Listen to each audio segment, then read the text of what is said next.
Hello, welcome to the Ghost of Harrenhal. My name's Simon. And I'm Mackelly. Thank you for joining us for episode 135 of our chapter-by-chapter book review of A Song of Ice and Fire by George Martin. Today we'll be discussing chapter 61 of A Clash of Kings, that's Tyrion 14. And as always, we're going to chat about the chapter, try not to spoil any future plot points for you, and hopefully we'll provide you some entertainment along the way. We'll summarise what happened, discuss our thoughts on it, provide some useful background, compare it to the television show, indulge in a little pedantry, and cover some relevant news and listener correspondence. Be sure to check out the show notes, they'll provide some additional information about the characters and places in this chapter. How are you, Mackelly? What is it? Is it a mosquito? Is it a fly? There's what are you chasing? It's a fly, I think. I've been watching. This is going to run and run. Chase it around the room as we've been doing our intro here. Oh, I'm doing all right. I'm a little tired, but I have a hunch you might be a little more tired than I am. As I just before we get rolling, I just want to sincerely thank you for spending half your evening tutoring my daughter in some sort of mathematical thing that I didn't understand what was happening. Well, it was my pleasure. She's a willing learner and a pleasure to hang out with. So, yeah, no problem at all. Anytime. Well, much appreciated. How are you doing otherwise? I'm good, I think. Trying to think if anything exciting's happened. I had to change a tyre. I got a flat tyre. And I had to change a tyre. Were you out and about when it went flat? No. Oh, that's in good. the driveway. But I discovered I was not strong enough. But my son has been doing weightlifting and he could get the lug nuts off and I couldn't. So that was very useful. I was like, whew, I'm glad you're here. Too much soccer. Your legs are too powerful. They've sapped it from your arm and upper body. In my defense, my son is quite a bit bigger than me and doing weightlifting. And he hurt himself getting these. I mean, they were on hard. They really were. Those lug nuts, I tell you. Well, speaking of exercising, I've got an odd gym dilemma that I have to sort out. Well, so I've been a member at this gym. It's very conveniently located. It's about a mile away or so. I can get there in about a minute and a half. And it's not much to look at. It's just a gym. I was paying $5 a month. It's one of those set it and forget it things. I just, it was $5 a month. Didn't really care about it. I use it, but the $5 a month was basically negligible. So it was pretty great. Well, it seems that last week they closed down. Okay. Gyms do that kind of thing. They do, which is not that unheard of. But they closed down for a week and then reopened under a new name and increased their price from $5 a month to $25 a month. That's not the same. It's not the same, but it's still the same space. They're offering daycare, which is great considering my children are probably closer to needing daycare than I am. So I got to decide who wins out, my frugality or my fitness. I've got to make a call here. I've met you. That is not a fair contest. Yes, that's the way I'm leaning. Now, obviously, our listeners don't, but where we work, there's a very nice gym on site. So I could work out there, but it's like a 20-minute drive from my house. As I say, that's not a minute from your home. Right. That's different. Yeah. So I've got until next week, end of next week, to decide what I want to do. So we'll see. I do have one thing. And the reason I don't know what my sister got up to at the soccer match is because I didn't watch the soccer match. Because this weekend I played Dungeons and Dragons. Get out. I did. It was very exciting. We had a great time. Is it still played like it was back in the 80s? Apparently, it's more popular than ever right now. It's like resurgent. Huh. But do you still do it on graph paper and stuff? I think so. We didn't get very far, to be honest. Okay. We were there for 5 hours, and we met in a bar. That's all we managed to do. There was lots of character creation, which kind of took my time. So I'm a Triton. Oh. Which is sort of like half man, half fish type thing. So sure. Aquaman. Yeah. So my name is My name is Gil. Oh, good name. Good name. Gil Momoa is my full name. But that's it. Nothing's really happened. I've met a Minotaur, and it's my friend Tim, but I don't think I'm going to be friends with the Minotaur in the game because he was not very nice to me. I offered to buy him a beer, and he was quite shirty, just because he's a Minotaur. Well, that sounds like it could have been fun if you'd gotten any further. We had fun. So it's the group of dads that I play board games with. It's them. I would have guessed that. Yes. One of their kids really likes Dungeons & Dragons and wanted to Dungeon Master a game with us. Okay. So we're playing, and then one of the daughters is also playing, and then her sister started watching, and the reason it sort of took 5 hours because we stopped to let her join in because she was so captivated by what we were up to. Wow. So now we have quite a big group going now. So I have to say, I don't think either of my kids would be captivated by... watching. I didn't even take my child to this event. And he plays board games with you. Yeah, it's been a while. I bought him, his birthday's in November, and we're in late March now, and I bought him a board game for his birthday, and we've not played it. Well, in time. Maybe over the summer when it's too hot to go outside or something like that. Let's get down to business. How did we leave Tyrion? Last we saw of Tyrion, he was surveying the battle from a box atop a merlin on the battlements of King's Landing. Wasn't it a chair on top of a box? Oh, possibly, yes. After witnessing the horrifying effect of the wildfire, he sent his nephew King Joffrey to have fun with the three whores, who, I should add, are, in this context, 3 giant trebuchets, raining down trouble on Stannis, and then this is back to Tyrion, moving to the King's Gate, which was under attack from ground forces who had crossed upriver. There he'd found the Hound to be unwilling to return to the battle. As we left him, Tyrion was riding out at the vanguard of a small force. Mackelly, why don't we give the summary of this one? All right. As Tyrion clears the sallyport, he can see, despite the confines of his visor, that 4 galleys have come across the river at this point. 3 are beached and have disgorged their troops. The 4th lies offshore and is catapulting burning pitch at the city. He calls for a wedge and takes point with Mandon Moore to his right and, to Tyrion's surprise, Podrick Payne to his left. He briefly tries to send Pod back, but settles for warning him to stay close. As they approach the gate in formation, they see soldiers manning a battering ram.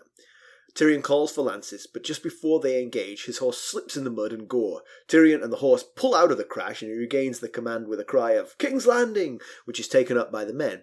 They crash into the line of foot soldiers and take a terrible toll.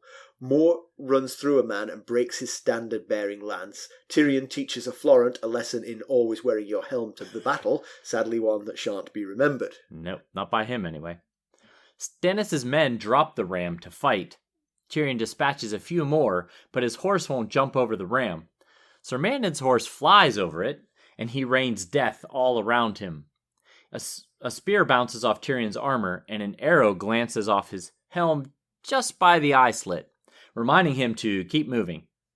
The King's Gate seems basically secured, but Tyrion sees more men landing by the Mudgate, where Lannister forces, either Lancells or Balon Swans, by Tyrion's estimation, are fighting fiercely, and yells for his men to follow him there.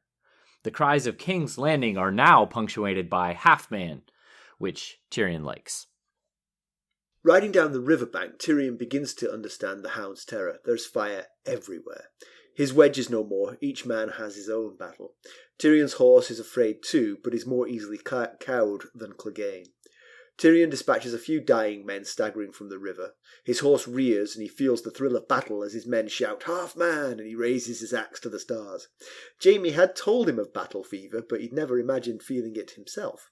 He continues to do damage to his foes, but at one point only a timely intervention of an unseen helper prevented him from death at the hands of a knight. He meets up with Sir Balon Swan, and they determine that Stannis has constructed a bridge of ships across the river. A rider is even trying to bring his horse across. The crossing is insane, but hundreds are making it. With Swan and Moore, they make for the city edge of the bridge. a sunken Stannis vessel, Dragon's Bane. Tyrion and Swan both lose their horses. The fighting on the tilted deck of the ship is even more primal.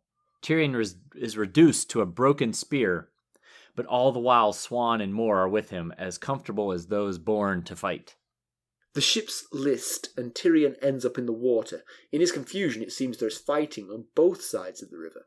He's clinging on to whatever he can to avoid drowning, and Mandon Moore offers him his left hand to pull Tyrion to safety. Tyrion notices the oddity of that too late, and Moore smashes him in the face with his sword. The helm absorbs some of the blow, but far from all. Tyrion ends up on the deck at Moore's feet, and he presses the sword to Tyrion's throat. Just as he's about to deliver the coup de grace, Ser Mandon lurched left and goes overboard. Tyrion thinks Jaime has saved him, but it was Podrick. Podrick Payne to the rescue. Yeah. So I noticed that actually, that one thing when he tells Podrick to stay close earlier in the chapter, that actually saves his life, because Podrick did. Right. And had he not been, he was going to be toast at the hands of Mandon Moore. Very true, yeah. Another thing that happened at the beginning, it wasn't an actual thing, it was actually a thought that Tyrion had that came back full circle at the end, is he refers to Ser Mandon as Death in Snow White Silk at the beginning of the chapter. Yes, he does. And at the end, it was almost Ser Mandon that brought about his death, or maybe still, I mean, he's not in great shape, Tyrion, so, but he does seem to be alive at the moment when the chapter ends. Right, yes. In actual fact, in the TV show, as you know, I'll cover that later on, right, he looks in worse shape. I mean, from what you hear here, he's just been smashed in the helm with a mailed fist, which, yeah, I mean, that would really hurt, but not usually life-threatening, you would think. I think it was the sword I think he got hit with a sword. He was reaching out with his left hand, and I think he hit him with a sword. Oh, it was the sword. Oh, you're right. It even says that. I read that like 30 seconds ago. That is unusual for you not to remember that. but anyway, the point is he was wearing a helm. In the right. In the TV show, he isn't. So he takes the sword across the head without a helm. So he looks in pretty bad shape in the TV show. So, of course, they may be the same story. They may diverge. Who knows? That's right. We've discovered there are divergences between the two mediums. So, although I've got to say, way fewer than I thought. At this point, I thought we'd be much more diverged than we are. Right. Yes, I agree. It has cleaved very close for these first two books. Yes, and that might continue through season 4. But really? Season 5, right? There's 5 books. Right? Oh. While there is a book to copy. Yes, exactly. While there's a book to copy, we might... yes. After book 5, who knows if it's going to be close or not. We're on our road there. We won't have a podcast to describe it because we won't have a book to read. That's right. Someone just asked me this past weekend, what are we going to do when we run out of books, chapters in the books to read? And I was like, well, considering we're not quite through with book 2 and we've still got 3 more books to go, all of which have at least 60 to 70 chapters.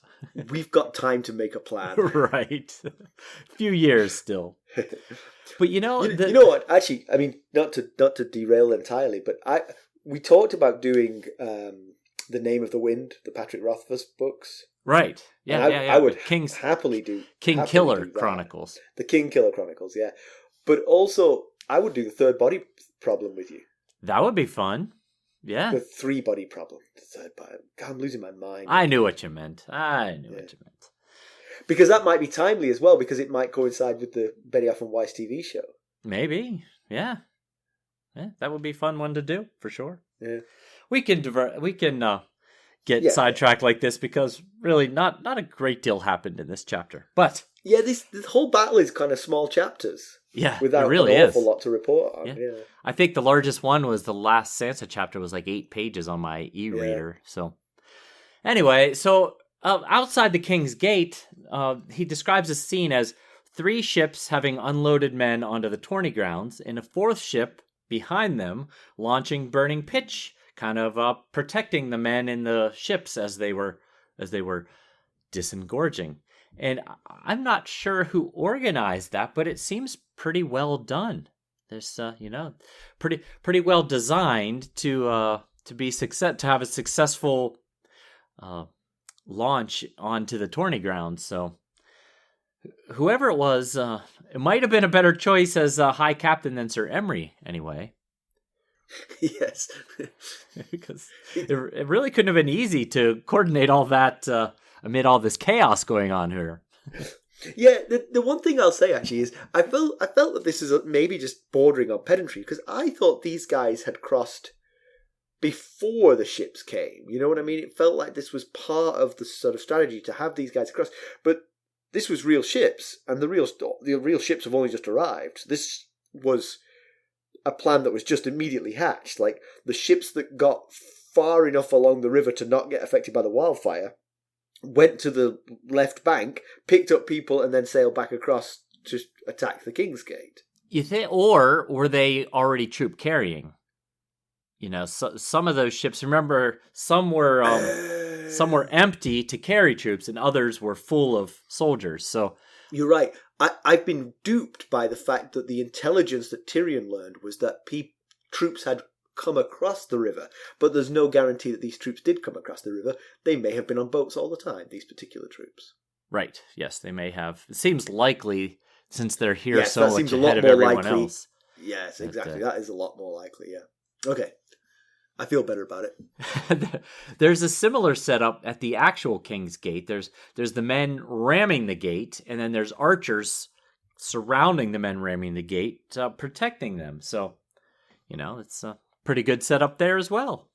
I also think that at this point, we've talked a little bit before about how firing burning pitch from the ships is probably more dangerous to the people firing than the recipients. Right. But there is a value here, because as you're swarming up the beach to the river gate and trying to scale the walls or whatever it is you're trying to do, hurling pitch into the city certainly constitutes a significant distraction. You need to not hit the walls, though, because that's very bad for your troops who are up against those walls. Right, it might roll back down.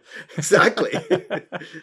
That is a solid point. Yeah, you wonder if they're close enough to be able to get it to clear the wall, to get it right. Because if you're hurling this onto the beach, that's pretty indiscriminate. Right. Now, it would have made sense while the men were coming off of the ships, launching it over them, to keep people from coming out of the city. But once they are in the firing range, then it would not behoove them to continue to do so. In fact, maybe that bigger ship is also packed with soldiers, and now they should move into place and unload all of them as well. So Tyrion makes good on his promise. He told them at the end of last chapter, when he was trying to rouse them to follow him out the Sallyport and defend the King's Gate, he said, I'm not going to shout King Joffrey. I'm not going to shout Casterly Rock.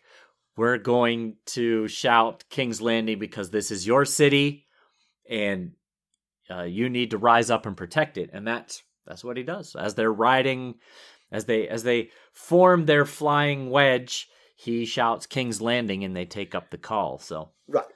Yeah, I mean, you have to do that. If you want people to fight for you, you've got to give them a reason that they can latch onto. If these were Lannister soldiers, sure, Casterly Rock might work, but these are not. These are just recently armed citizens of King's Landing. Right. And they're fighting for their home. Of course, it's a tenuous claim still, because you could very well, if they sat and thought for just a second, they'd be like, King's Landing will still be my home if King Stannis is in charge. Right. I had that same thought. I was like, well, there's nothing really changes there.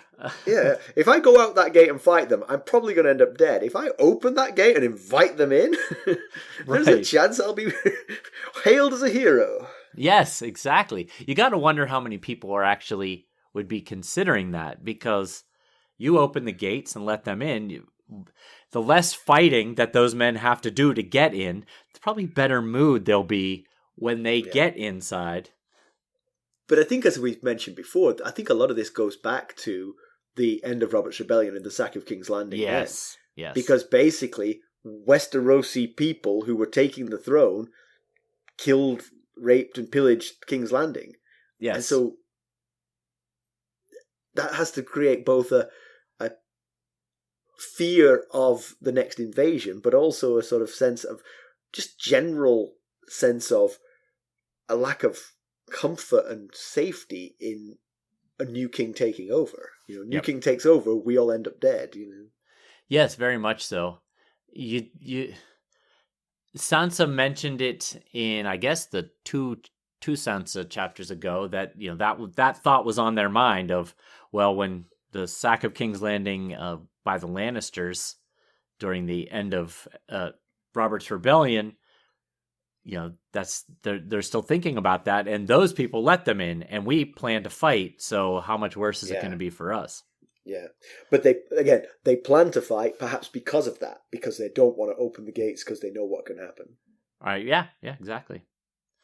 But so Tyrion clearly has some knowledge of battle theory. It's evident here. We saw him reading about battle in that Tyrion 2 in a Game of Thrones when he and Jon were riding to the to Castle Black together.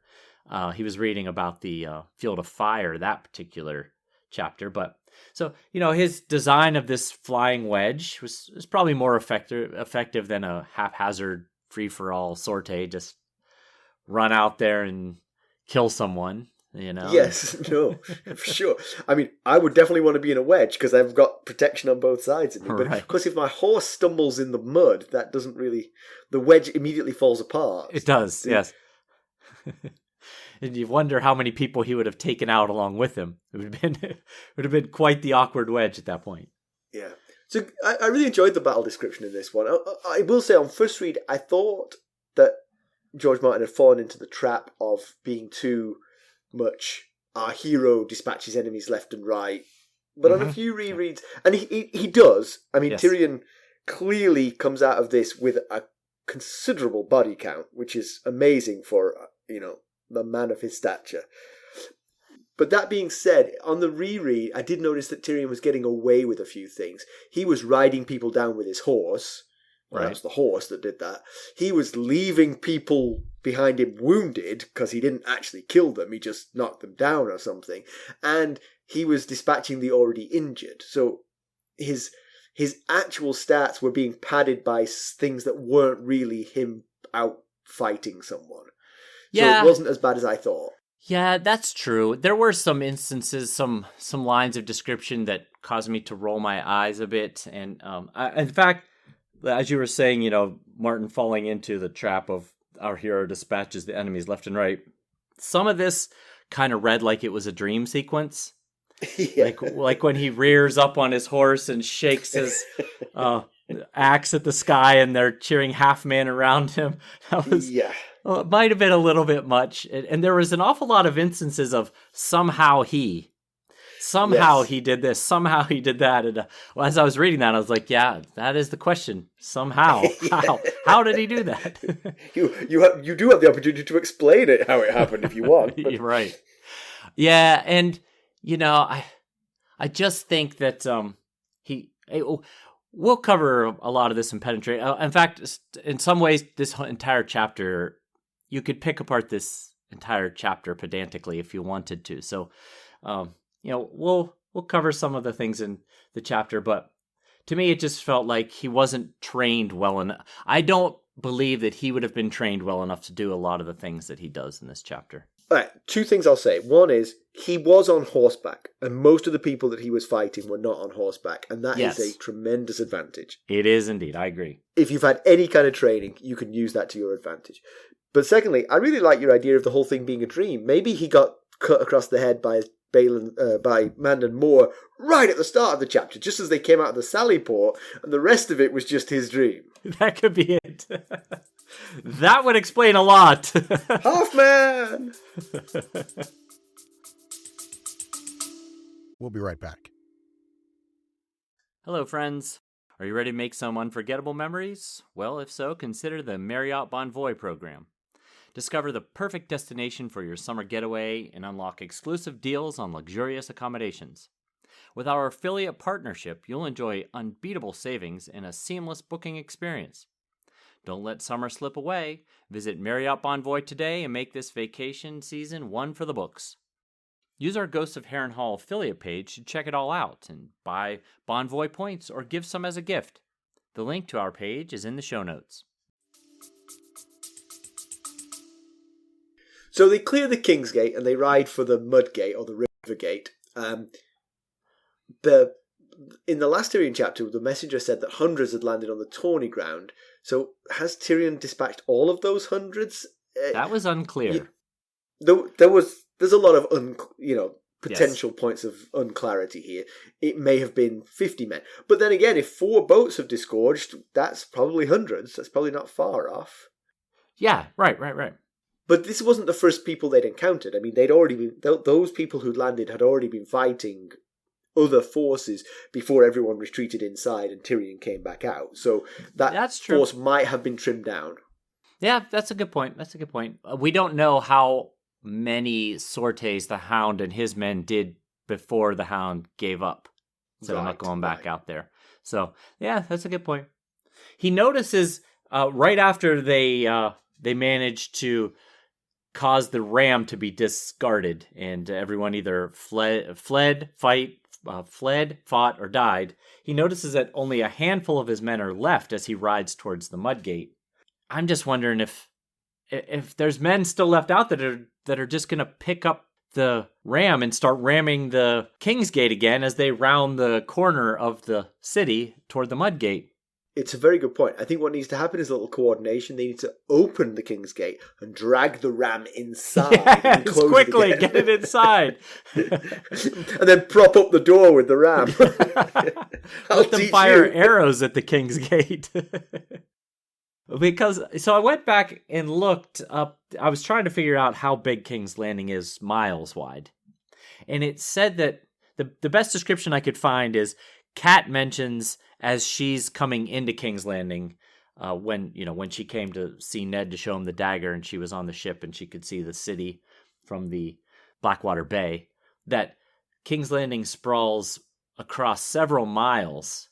So, and then if you look at a map, the Mudgate is about halfway across the length of the city. It's kind of in the middle of the eastern part of the city. So they had to round the King's Gate is on the southwestern wall. So they had to round the King's Gate and ride about halfway across the city to get to the Mudgate. So, my point of all that is they're leaving that King's Gate wide open back there. Yes, yeah. Maybe the hope is that the Hound regains his courage and sort of fortifies that gate, or something like that. But yeah, it's a good point, and that's quite a long schlep to ride out.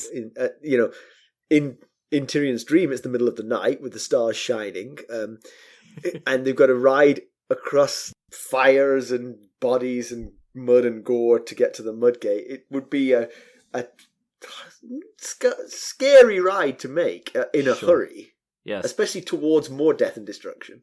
Unless you have battle fever, then I guess it would go by in a blink of an eye. Yeah. Now, this description right here that I'm going to mention, it tripped me up at first because in my mind when I was reading this chapter, I was picturing the line of ships, the bridge of ships, to be further upriver, more toward where the King's Gate was, kind of. Okay. But in actual description, they look there from the Mudgate. They look downriver and see it. So it's closer toward the boom chain than toward the King's Gate. Okay. So, in my head, I had it the other way around. I thought it wasn't. I wasn't sure exactly where I had it. But it does feel like it's surprising to find enough boats to form this bridge, because it feels like this is where the fire was at its most intense. It's surprising that there are this many boats left going. Yeah, they're in pretty bad shape. Most of them are sunk in stuff. So I guess they just kind of cobbled things together. Yeah, true.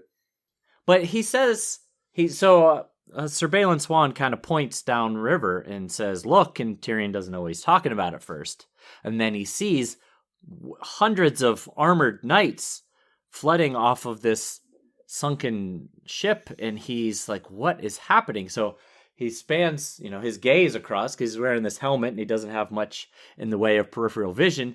And he sees that there's a 20-boat chain of ships stuck together, creating this bridge. And he, like I said, he mentions hundreds of armored knights flooding across it. Yes, when he says, those are some brave men, let's go kill them, he gets together with what he referred to as his handful of men left, and Balon Swan, and however many Balon Swan has left, and they ride toward these guys, and they seem to clear them all out pretty effortlessly. And I was thinking, if there's hundreds of armored knights, how many could he possibly... Now, they're all on horseback, like you mentioned, but seemed rather easy task. No, it's a reasonable point. But I will say, if you imagine, this is quite a wide river at this point. I mean, this is not a narrow stream. This is a fairly wide river. It would be arduous to clamber over 20 ships to get to the other side. Right. Yeah. In full armor. In armor. So by the time by the time you get there, you might be absolutely exhausted. That's a good. I hadn't thought about that. The human factor. These guys do have stamina, and that might be running low. So and they're not on horseback. Except for the one guy, the one knight who is trying to get across. Trying to ride all the way across, which is crazy, crazy. But so here's a question I got for you. He looks and he sees that the bridge is creaking and shifting, and this is a quote: creaking, shifting, and like to burst asunder. So why go out onto the ship bridge? What benefit? Fight them as they come to land while working to dislodge the boats and destroy the bridge. I'm not sure what benefit they would gain by actually going out onto that creaky, shifting, like to burst asunder bridge. Okay, I will say that I'll defend them here a little. If you let them get to the end of the bridge, they spread out, and you've got a problem containing them. On that bridge is a choke point. If you can get onto the bridge and maybe find a point along the span of that bridge where it's really awkward to clamber. And again, that's true. If you go on boat 18 or 19 of the 20, they're going to be just dragging by the time they get to you. Just kill me now. I was thinking that the fact that they're mounted, that Tyrion and his forces are mounted, is eliminated. That advantage is eliminated on the ships because. But Tyrion and Balon lost their horses en route to the end of the bridge. Yes. So perhaps the plan changed as they found themselves on foot. Because if you think about it, probably the people who get across the bridge are actually jumping down off the last ship onto the shore, and so they're coming from they've got the high ground, so get up there and fight them on a level. And maybe Tyrion, the description says that Tyrion couldn't rein up in time and that his horse jumped onto the bridge and broke his leg, so maybe he never meant to be out on the bridge. Maybe he just accidentally ended up there and thought, okay. But then he goes further out. The description mentions him going at least to the third boat. Right. But again, that's what I would do if I was on that bridge. And again, the trickle of men who are actually making it this far is so thin that you can actually walk towards it. There's no momentum towards you. I go and find the most difficult point for them to attack you. Yeah, somewhere where you've got at least the altitude advantage. Yes, elevation advantage. where a deck slopes so that you can be on the upper end of it. Right. Yeah, that's a good point. So at this point, a naked man falls from the sky and bursts on the deck of a ship in the bridge. I'm assuming this is Joffrey having fun with his antler man. I would think so. I wonder if there were antlers attached to the head of that man. It went uncommented as if it was kind of like a usual thing to happen, but I assume that's what that was.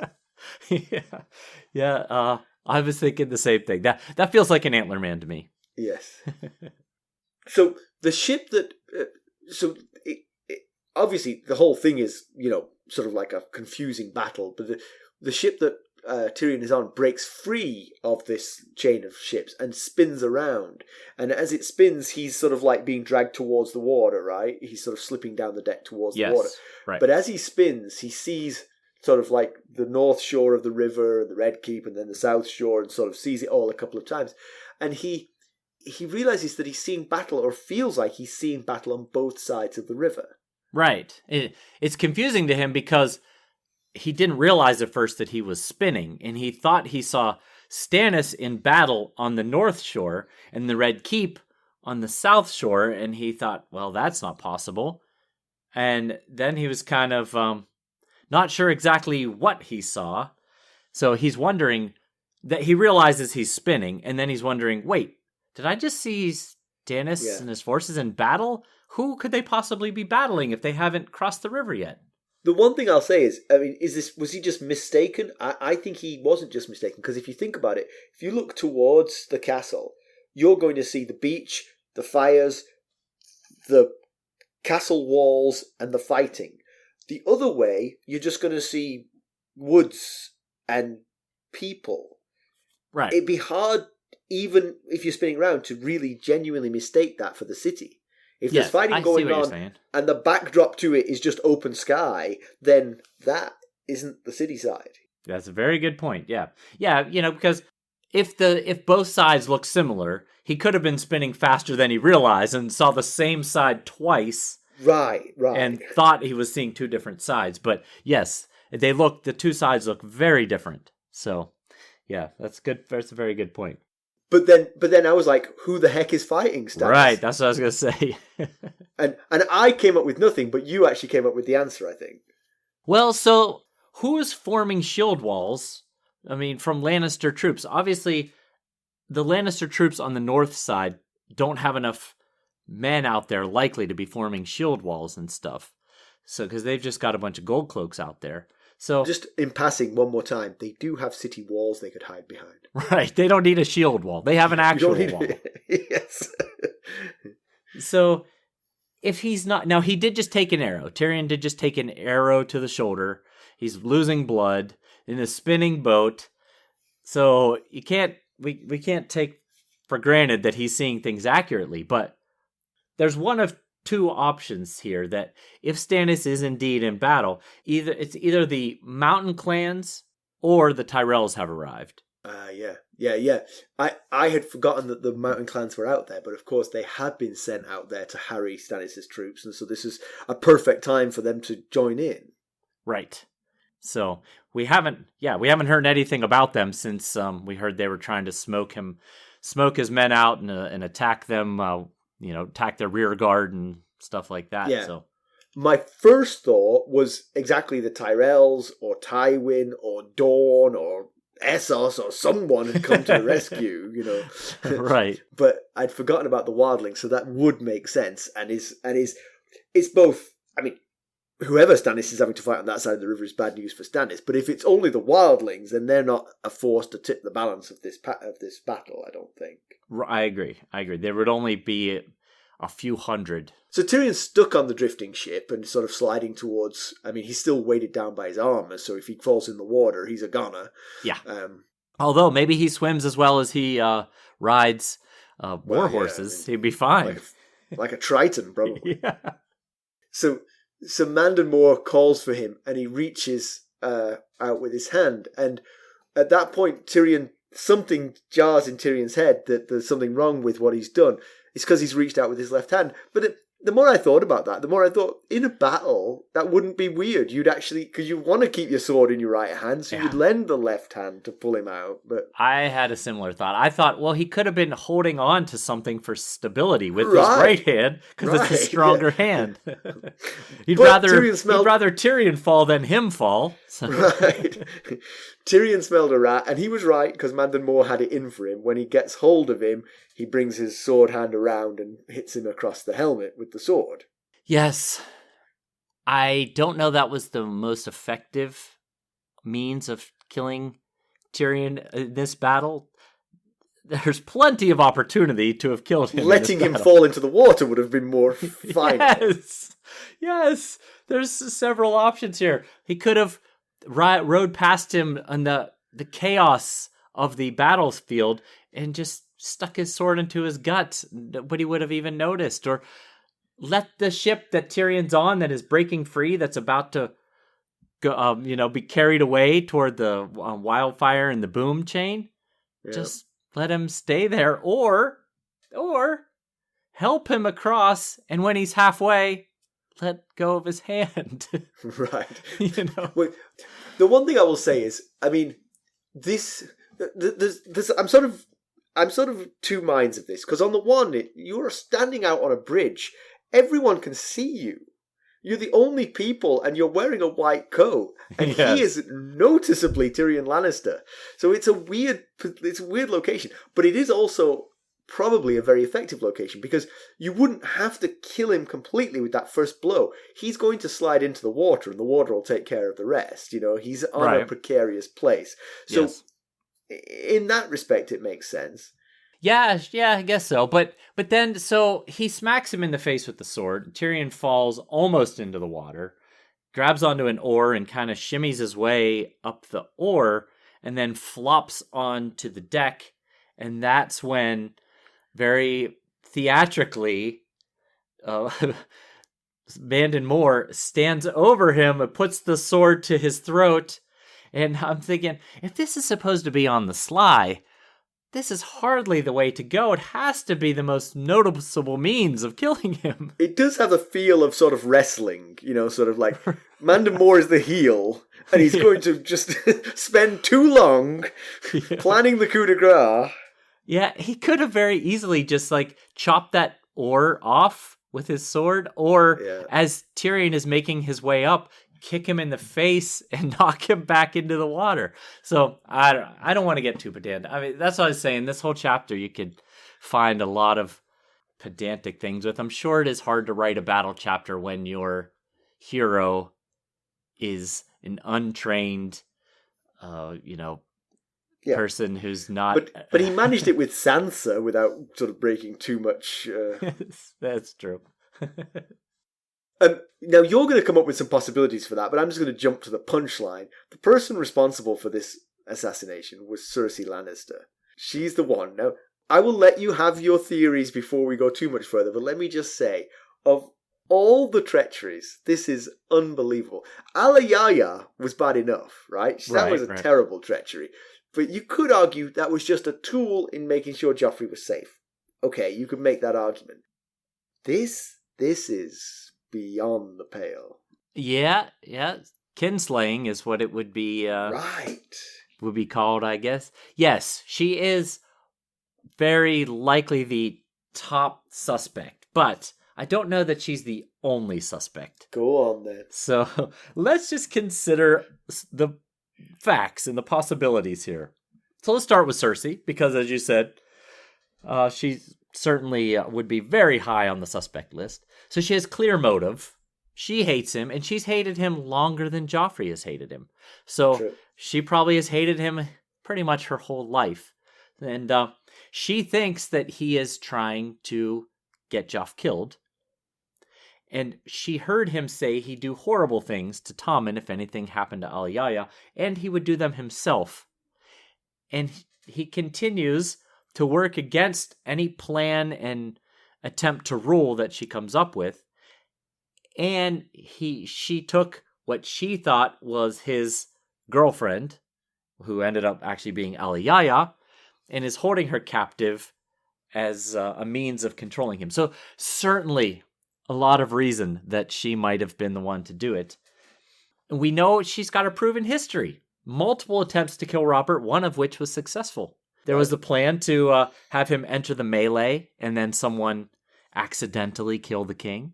And she ended up killing him with strong wine. In both instances, she had planned on using someone else to do the killing. Right. She's the Queen Regent, so she would have plenty of opportunity and the power over Ser Mandon to command him to do so. So, but the thing, one downside is she would have had to have had the plan set up ahead of time, because Mandon's been with Tyrion and Joff since the battle started, so it would have had to have been if you get an opportunity to kill him, take it type situation. We'll be right back. This episode is sponsored by Audible. To get a free audiobook, or 2 if you're an Amazon Prime member, go to our exclusive URL, audibletrial.com/ghostsharrenhal. You can find the link in our show notes. Okay, good. I'm convinced it's Cersei. What else have you got? Okay. So, what about our young King Joffrey Baratheon? Okay, Immediate objection. Involved too much planning. He's too lazy. He's too lazy to do this. But go on. Okay. Well, we know Joff also hates Tyrion. He embarrassed Joff on multiple occasions and has slapped him in public on multiple occasions. He stopped the beating of Sansa in front of everybody, and when Joff said that he was doing it because Sansa had the blood of the wolf, Tyrion in front of everybody says, "You have the wits of a goose."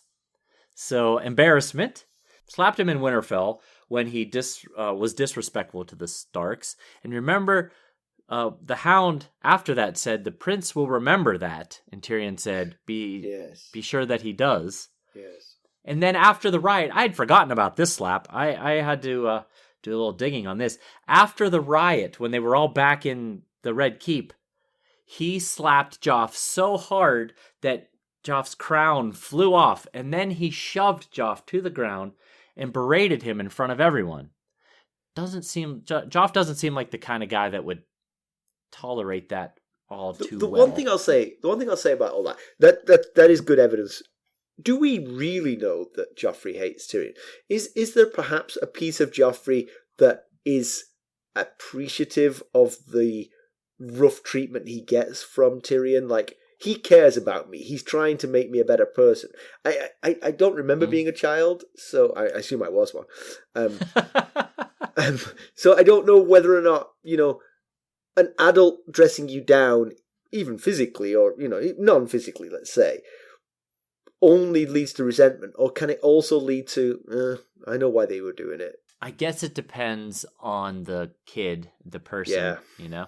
I'm not sure Joff has that in him yet, or maybe. But then is another part of Joffrey an ability to sort of forget the things, your moments of embarrassment. Your moments of embarrassment are like, it didn't happen, Oh, that's possible. Yeah, it's his narcissism. Maybe he's turned a blind eye to such things. Yeah, but he's the king, so he has obvious authority, and he was with Ser Mandon on the city wall right before Tyrion and Ser Mandon rode out to the King's Gate. So, he had better opportunity than his mother did. Yes, and more spur of the moment opportunity, yeah. Yes, that's what I mean. Yes, more spur of the moment. But no one could have foreseen Tyrion leading the sortie that he's leading. That was a very spur of the moment situation. So I don't think anybody could have said, "Hey, when you're out there, kill him," because that happened with no one could have foreseen that happening. So yeah.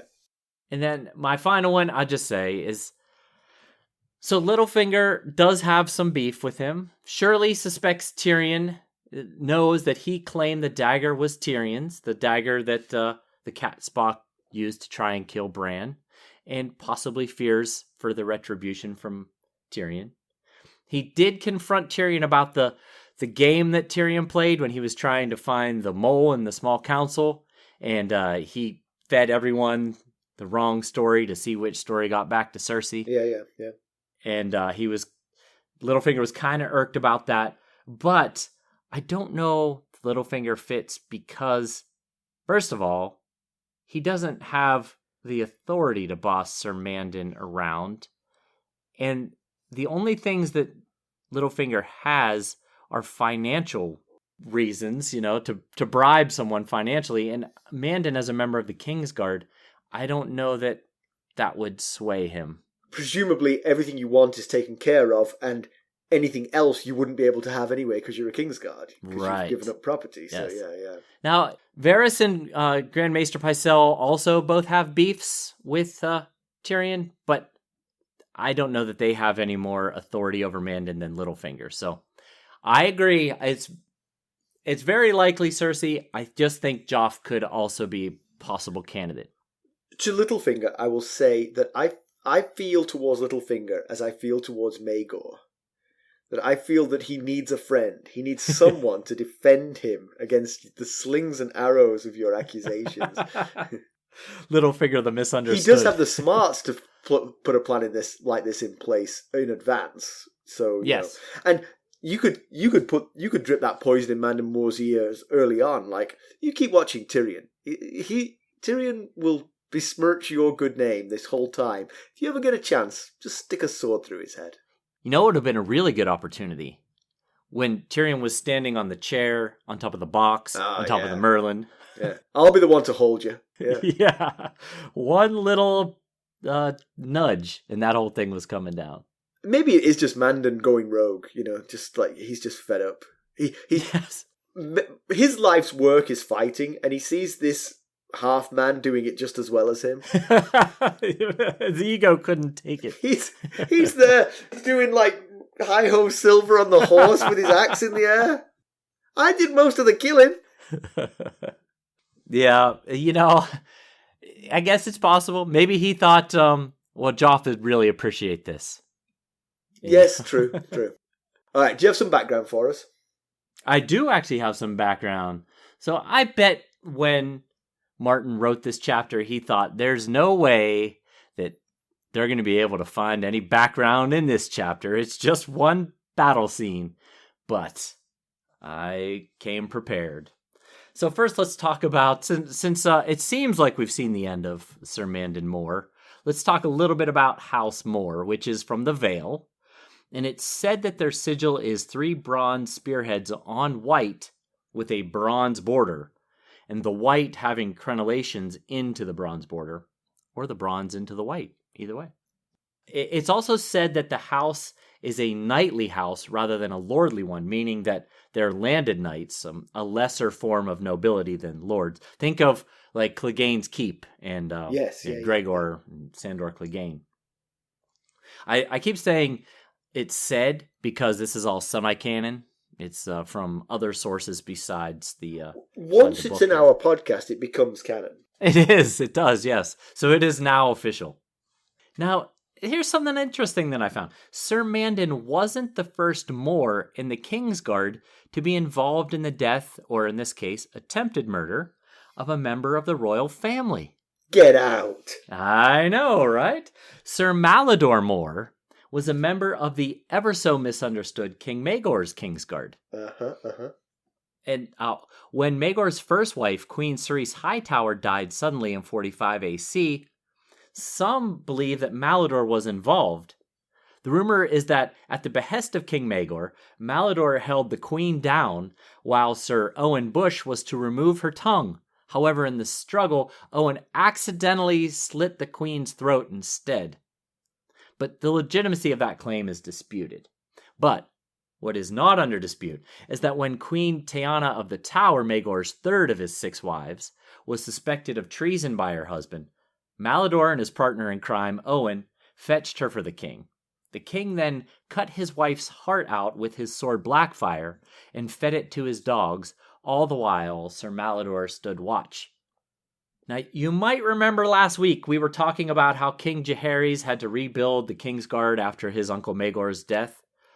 Well, Sir Mallador didn't survive the transition of power because he was accused of aiding in the death of Queen Cerise, a charge he denied, claiming that the woman died of shrewishness. Not usually fatal, but go on. Right, yes, can't say for sure it wasn't there. As they couldn't prove his role in her death, King Jaehaerys instead had him beheaded for his part in the murder of Queen Tyanna. What about Sir Owen, you might ask? And if you didn't, I'm going to tell you anyway. He was just as involved in all the misunderstandings with the queens. So don't worry. Shortly before Maegor himself died, Owen was found dead outside of a brothel, his genitalia having been removed and stuffed in his mouth. I mean, this was hundreds of years ago. They'd all be dead by now anyway. Right. I'm not going to shed too many tears for them. Comparison with the television show, all of this is captured but pretty truncated. So Tyrion's rallying the troops that he did at the end of the last chapter comes in the TV show after the Hound pretty obviously deserts. He actually gives a speech which finishes with the words, F the king, to the king. The king is present, so not much debate about whether or not he's just taking a little breather or he's out of there. Yeah. At that point, the king chooses to go back to the Red Keep rather than to lead the troops out. And interestingly, On departure, Joffrey asks Mandon Moore to represent him on the field. Ah. So maybe a clue as to intent there. George Martin's involved in the TV show. Right. Tyrion leads the troops out of the drains, not out of the Sally Port, which I think is quite clever. It sort of ties in with some of Tyrion's backstories. Right. The battle is all on land. They don't bother with the whole ship thing. All of the forces are landing in rowboats from the ships that weren't destroyed in the fire. Okay. Remember, everyone has come by ship in the TV show. Nobody's on the other side of the river, so it's all sort of like marine landing. Okay. Tyrion is slashed pretty horribly across the face by Moore, who, by the way, just before he does it, he actually saves Tyrion's life. A guy's about to kill Tyrion. Moore kills the guy and then slashes Tyrion across the face. It's like, dude, you really want to be in the frame for this, don't you? You're going to just let him die. Pod skewers Moore before he can finish him off. Tyrion's injury looks pretty life-threatening. Not guaranteed to be life-threatening, but, there's a big slash from sort of like his temple all the way across his nose down to the lower part of his jaw. Oh. And it bleeds pretty profusely. So yeah, I bet it would. Pedantry, I think we both have the same one. This is the general one, that the battle fever or not, Tyrion should not be this good at fighting. His previous battle at the Green Fort was much more realistic. It gave him some wins, sure, but it was scrappy and inventive, not sort of like heroic like Jaime. Right. Yeah, there was just a few lines, like one line was knights twice his size fled from him or stood and died. And there's this one scene where someone comes at him with a spear, and he lops the head of the spear off. Then he lops the hand of the man off. Then he lops the arm of the man off. All the while he's like riding circles around him. And I just thought, surely he's not skilled enough rider to be doing that. Didn't he ride circles at the Green Fork too? He did, yes. I had an issue with that. That's his thing. He rides circles. Maybe this is a tactic. Oh, one other minor pedantry compared to the major ones, but they form a wedge, and then they're said to be riding knee to knee. But as I understand the shape of a wedge, your knees wouldn't be knee to knee with your neighbour. Right. You'd be like knee to to flank the or front something. of the horse. Yes. Right. If Good you point. were knee to knee, you would be in a straight line. Yes, you would. So I thought that was...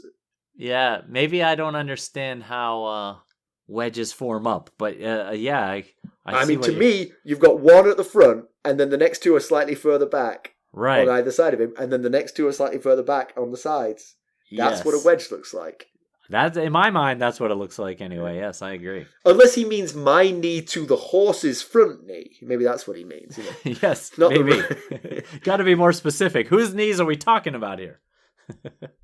News and notes.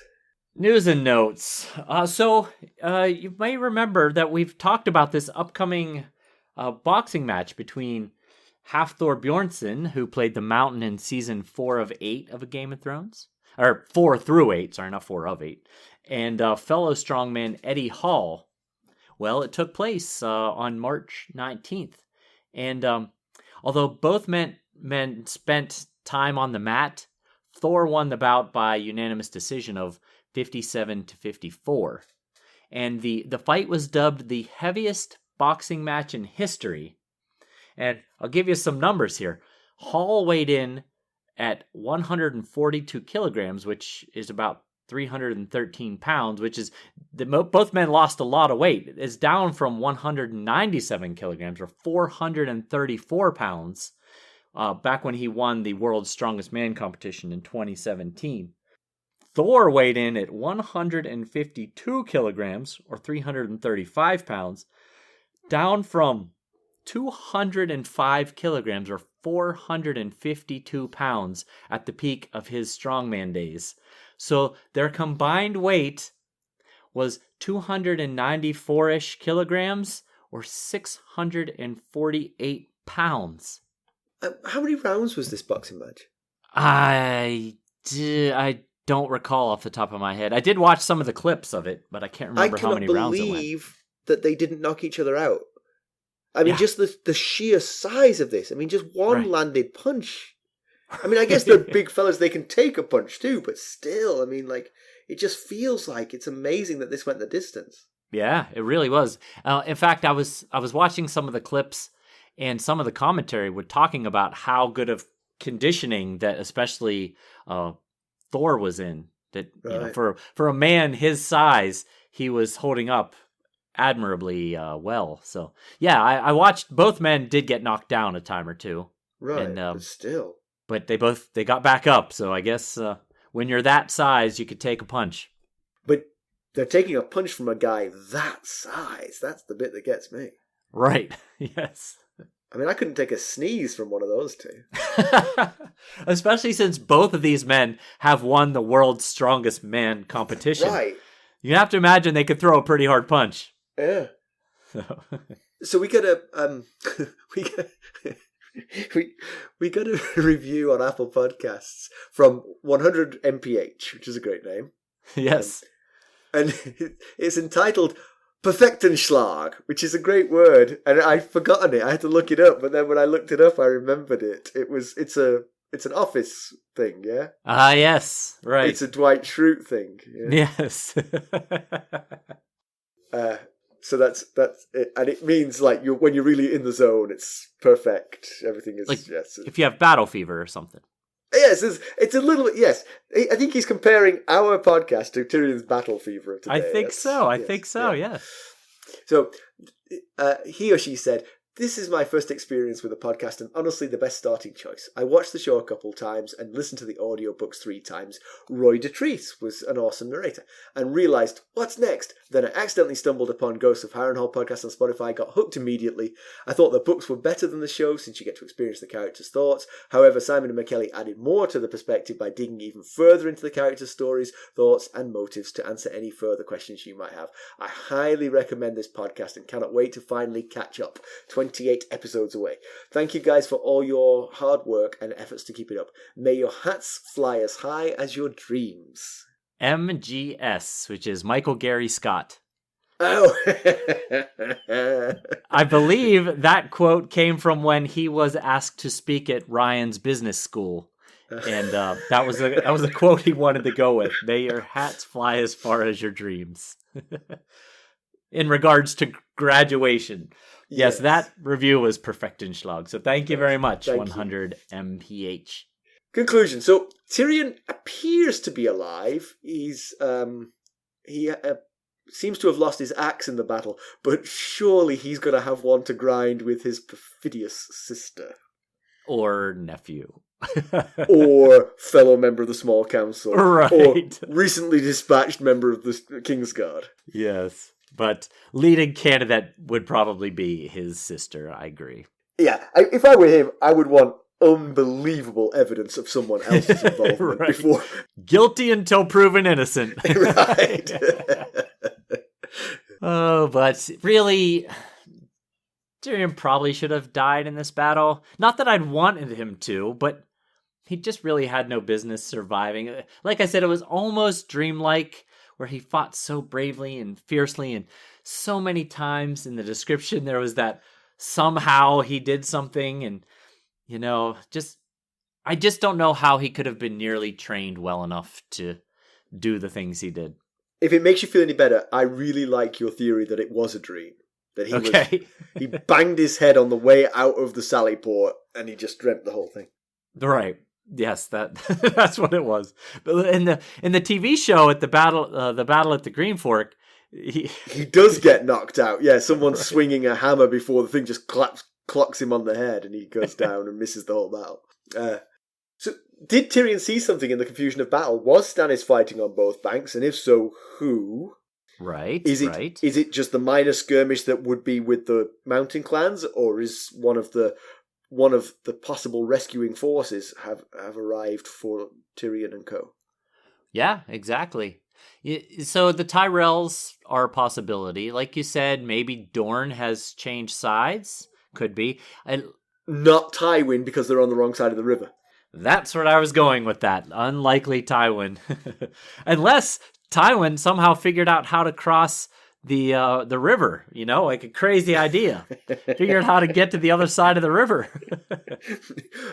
Unbeknownst, those 20 ships, they've been flying across the other way, like in droves.